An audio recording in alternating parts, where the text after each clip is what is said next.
সমস্ত ওয়েপেন্সগুলো বিদেশি এবং আরডিএক্স এর মতো বিস্ফোরক যেটা ভয়ঙ্কর দেশবিরোধী কাজে ব্যবহৃত হয় এবং হিজবুল মুজাহিদিন আইএস এর মতো গুন্ডারা ইন্টারন্যাশনাল টেরোরিস্টরা করে। তৃণমূল কংগ্রেসকে ব্যান্ড ডিক্লেয়ার করে টেররিস্ট অর্গানাইজেশন হিসেবে ঘোষণা করার দাবি করছি। তৃণমূল কংগ্রেস এবং সিমি বা পিএফআই এর সঙ্গে কোনো তফাৎ নেই। আজকে প্রমাণ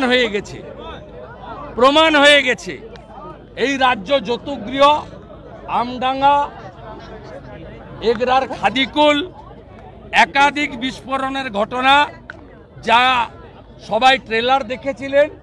আজকে সন্দেশখালীতে আরডিএক্স এবং ভয়ঙ্কর অত্যাধুনিক অস্ত্র উদ্ধারের মধ্য দিয়ে জনগণ সিনেমা দেখল।